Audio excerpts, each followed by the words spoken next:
tiba-tiba ada tangan yang meraba gini.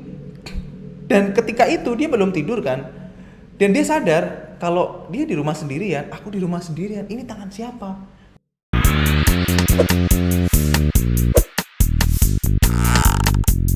Halo guys, baik lagi. Kalau kemarin aku sama Reza, sekarang aku sama Dika. Ya. Ini Dika ya. Ya. Dengan aku Mada dan dia Dika, balik lagi di podcastin di segmen horor. Oke, gimana nih Dik? Kira-kira menurutmu horor itu kayak gimana sih? Gitu.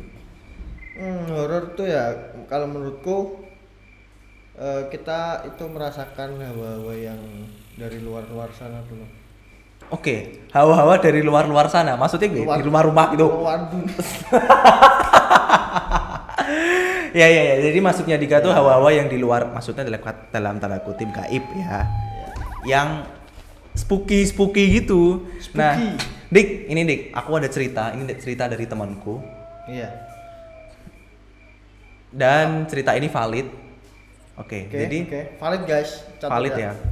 Ini cerita horor guys. Nah, jadi waktu itu si temanku ini dia pulang ke rumah jam 11 malam. Dan kebetulan dia yang biasanya tinggal bersama orang tuanya, bersama kakaknya. Dan waktu itu kakaknya, ayah ibunya pergi ke luar kota. Ya, dan dia karena masih kuliah kan, temanku ini masih kuliah.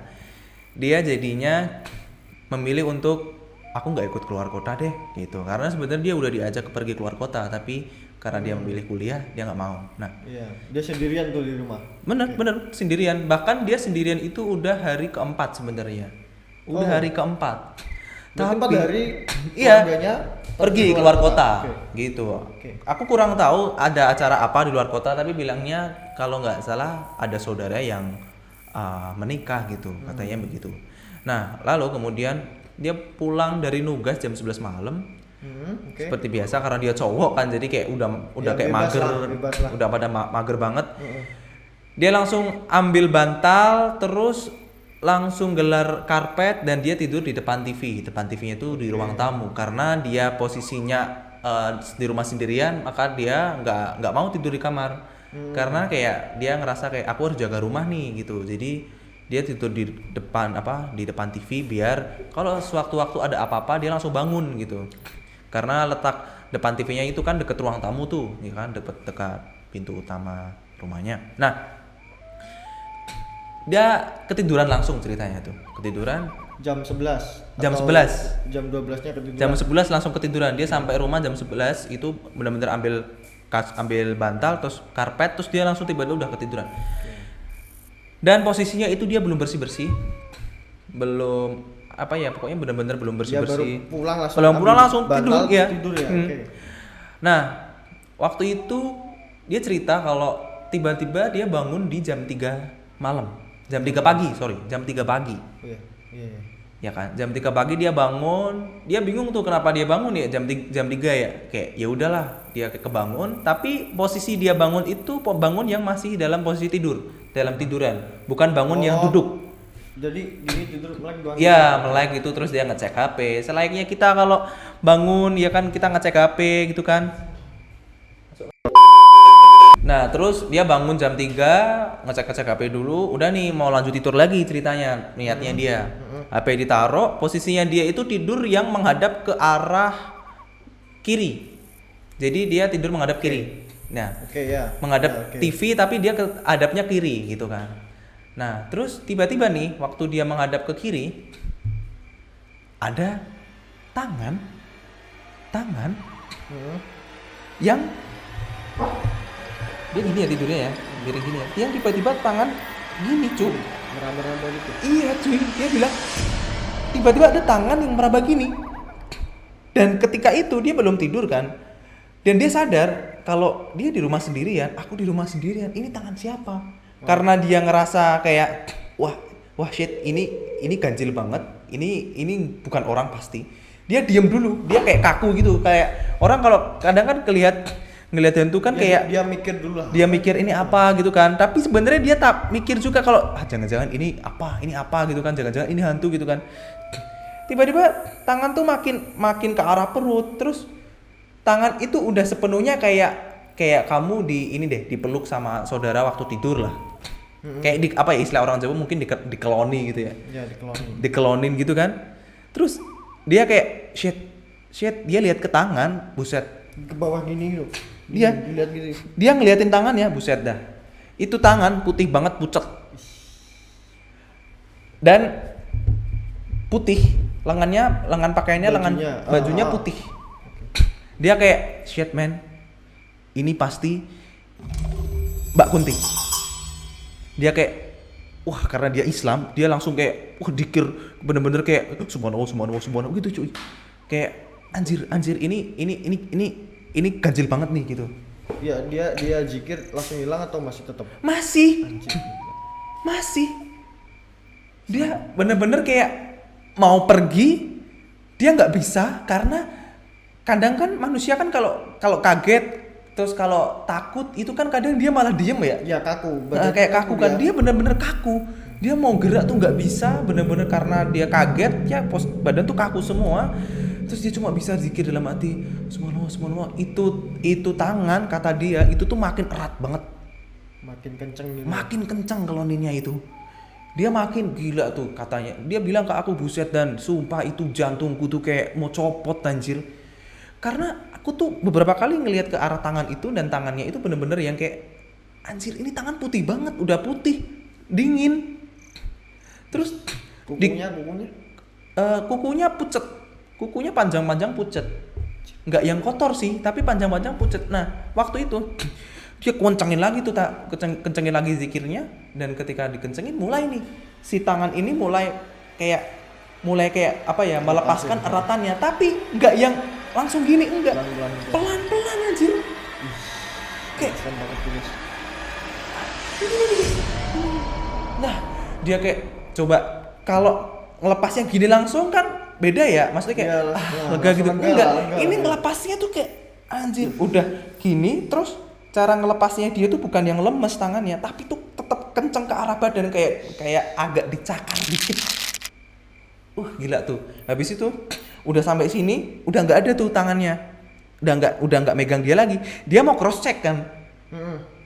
Dia tapi masih dalam posisi kaku, nggak bisa apa-apa. Karena dia bilang ini first time aku ngalamin kejadian yang bener-bener ini langsung aku kontak fisik sama sosok ini.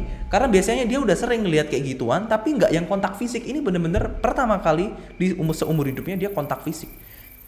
Setelah tangannya udah nggak ada, dia mau ngecek kan, dia mau nengok ke belakang. Shit, aku bener-bener nggak nyangka nih kejadian. Karena waktu dia nengok ke arah belakang, shit man, si Kuntinya tuh juga nengok ke dia. Kayak pas-pasan tuh. Iya, jadi ibaratkan ini mukanya dia ya. Yeah. Telapak ini mukanya dia. Ya, ini ya, telapak sini, Kunti. Ya kan? Sini, Ya kan? Terus dia mau nengok ke belakang ini nih. Pas waktu dia mau nengok, ini wajahnya Kunti tuh juga gini. Jadi kebayang nggak pas katakanlah kamu mau nengok gini, si Kuntinya juga gini. Shit man, aku diceritain, shit, dan sumpah dan itu wajahnya, kamu pernah nggak jatuh, terus udah jatuh seminggu, terus lukanya itu jadi keringnya tuh kering hitam. Nah itu mukanya dia kayak gitu, terus ada nanah-nanahnya, ada darahnya itu darah kayak darah sapi yang udah disembelih terus menggumpal, terus kayak darah udah lama gitu loh terus gumpal kayak gitu, terus ada kayak nanah-nanahnya dan mukanya tuh full apa ya, kalau orang Jawa bilang mungkin borok ya. Borok gitu, bener-bener mukanya full borok, sumpah guys. Waktu itu dia bener-bener kayak ngelihat gini kayak astagfirullahaladzim, dia langsung gitu karena dia udah sering ngelihat kayak gituan, tapi itu first time pertama kali dia juga sedekat kontak fisik, sedekat itu. Bahkan jarak antara wajah dia dengan wajah si Kunti itu tuh cuma 1 jengkal doang. Anjir, gak bisa ngebayangin. Cuma sejengkal nih. Ini lu bayangin, ini Kunti, ini wajahmu sejengkal doang kayak gitu, kayak anjir. Posisi itu dia bener-bener kayak wah udah makin kaku tuh badan. Dia bilang, aku makin kaku badanku. Aku bener-bener gak bisa ngapa-ngapain waktu itu. Aku bener-bener shock, aku bener-bener kayak anjir, bahkan saking shocknya dia. dia tuh nggak berani buat pindah kamar atau pindah ke tempat mana. Bukannya malah tambah takut gue ya di situ. Nggak, justru dia nggak ada pilihan lain karena kalau dia udah nggak, dia kaku, kayak benar-benar kayak ketindihan. Kebayang nggak tuh? Sumpah dia benar-benar kayak kaku, nggak bisa apa-apa, benar-benar mau pindah pun nggak bisa saking kakunya badan. Kayak ya udah deh, akhirnya ya udah benar-benar dia pasrah. Terus dia bilang ke aku, tapi untungnya waktu itu aku bisa ngelanjutin tidurku. Tiba-tiba aku ketiduran lagi. Meskipun dia sempat kebangun kayak bener-bener karena trauma kan, dia kebangun dulu kayak bener-bener deg-degan terus selama 1 jam lebih katanya. Baru akhirnya tiba-tiba dia ketiduran dan bangun-bangun jam 8 pagi. Setelah itu dia langsung telepon orang tuanya, bla bla bla bla bla bla bla bla. Orang tuanya besoknya langsung pulang. Kayak bentar, hilangnya gimana? Hilangnya apa? Hilang si itu sosoknya. Sosoknya ini hilangnya. Nah itu alasan kenapa dia nggak mau pindah karena dia belum tahu ini sosok udah hilang belum. Kan dia tadi Iya, masih di belakang kan? Enggak, yang tadi noleh itu loh. Ha-ha. Itu dia masih gini atau langsung set gitu. Si temanku ini waktu nengok gini langsung gini karena takut kan posisinya. Iya, iya. Iya kan? Kan biasanya ada yang natap gini itu nggak bisa gerak kan? Udah kaku gitu lihat. Kalau dia Bisanya nggak, merem gini doang. kalau dia nggak, dia langsung kayak gini langsung. Untungnya dia bisa gitu. Terus ya udah dia kayak sampai pagi dia masih di situ karena dia mikir kan nggak mungkin lah pagi dia masih di belakang waktu jam 8 pagi dia ngecek udah nggak ada. Nah alasan kenapa dia nggak mau pindah ke kamar atau ke tempat yang lain karena dia takut nih, dia mikirnya di belakang mungkin kayaknya masih ada Masih nih ada, si iya. Kunti nih. Jadi dia nggak mau nengok karena kayak ini first time-nya dia benar-benar ngelihat sosok yang kayak gitu dengan dekat dan kontak fisik malah. Coba lu bayangin tuh gimana tuh. Gue langsung pingsan deh kayaknya. Di muka dulu waktu dia balik Batan terus kuntinya ikut balik Batan. Gila. Iya.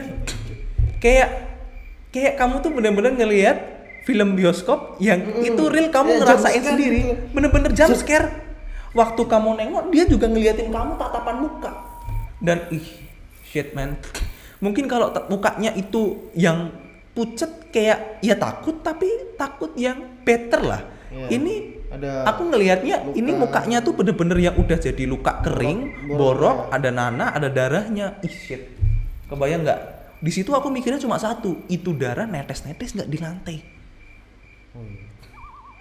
Terus di situ aku juga mikir itu darah, itu nanah kena nggak ke bajunya temanku. Cuma waktu itu aku belum sempet tanya. Dan dia bener-bener cerita tuh kayak, dan aku nggak tahu lagi aku harus cerita ke siapa, tapi aku harus cerita ini karena kayak apa ya, dia kayak kebawa trauma sebenarnya karena kejadian itu. Emang rumah itu udah sering gitu, maksudnya dia lihat di situ, cuma itu first time dia kontak fisik terus dekat lihatnya. Kata dia sih dia udah beberapa kali ngelihat sosok yang di situ, tapi yang bener-bener deket banget dan kontak fisik baru kali itu. Jadi dia kaget, bener-bener kaget. Bahkan fun fact-nya ketika aku ke rumahnya dia,